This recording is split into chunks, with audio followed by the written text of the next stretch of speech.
こんにちは、東京ベジライフです。私たちの身の回りには電子レンジでチンするだけで食べられる冷凍食品、出来合いの冷蔵食品、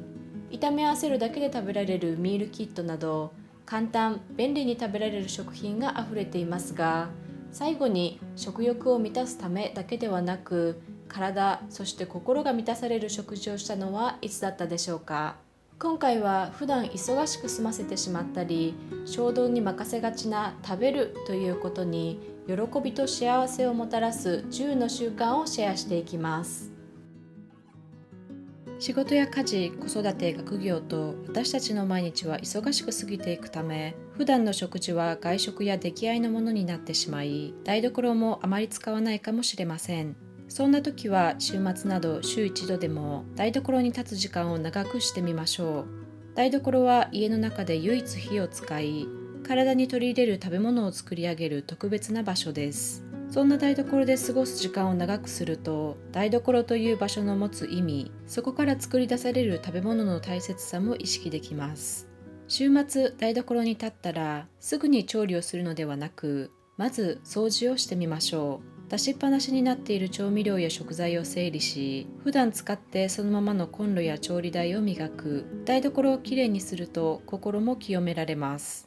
台所をきれいにしたら次に包丁を研いでみましょう。たくさんある調理器具の中で必要不可欠、一番よく使うはずなのに適当に扱われがちなのが包丁です。現在日本の家庭用の包丁は錆びにくいステンレス製のものが一般的ですが、50年ほど前まではほぼ全てが鋼製の包丁でした。鋼製の包丁はステンレスとは比べ物にならないほど切れ味が良いため、鋼にすると切れない包丁でどれくらい調理にストレスを感じていたかがわかると思います。また鋼の包丁は家庭でも比較的簡単に研ぐことができるため、切れ味をキープしやすく、ケアすることに愛着が湧き、自分だけの包丁に仕上がっていきます。調理をするとき、お料理に入れる食材とどれくらい親密になっていますか？まずはいつも遠目に見て切り刻みお鍋に投入してしまう食材をぐっと近寄って観察してみてください。自然の作り出す美しい形、曲線、模様、不揃いなその一つ一つが個性を放つアートのようです。食材に触れて匂いを感じて親密な関係が築けたら、彼らはきっと美味しいお料理に変身してくれるでしょう。インドで5000年の歴史があるとされる医学アーユルヴェーダでは、愛情が一番のスパイス、飛薬とされており、愛情を込めて料理をすることの医学的な重要性が教えられています。これから自分の体の一部となっていく植物や微生物に感謝を持ちながら、お料理を届ける自分自身、家族、友人への愛情を込めて、いつもより少しゆっくり調理をしていきましょう。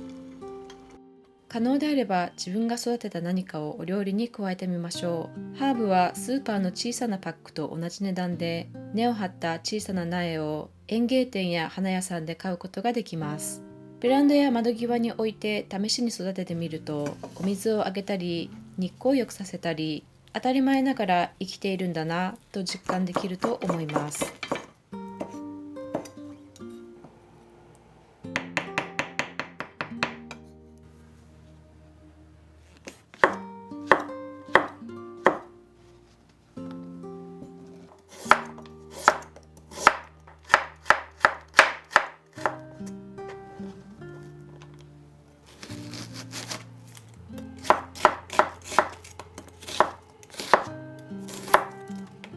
塩麹も自分で発酵させて育てたものは不思議と愛着が湧くものです。塩を使う代わりに使えば、いつものメニューも味の深みが驚くほど増します。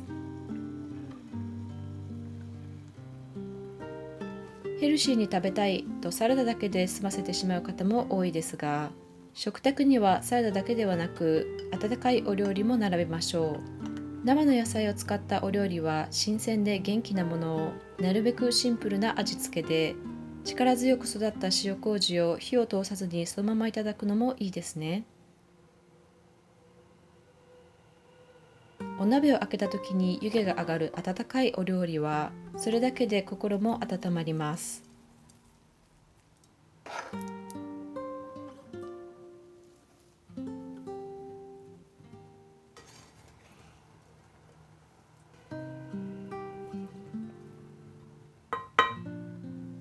熱々が美味しいお料理も一品。食べる直前に盛り付けましょう。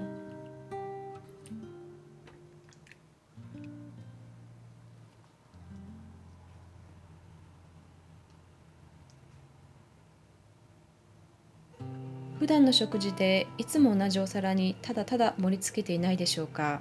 それぞれのお料理を見て、あ、そういえばあんな器もあったなと思いついたら、戸棚の奥から出して新鮮な空気を吸わせてあげながら、本来の器としての役割を持たせてあげる。そしてお料理を丁寧に盛り付けてあげると、何気ない食卓もなんだかパッと明るく見えますね。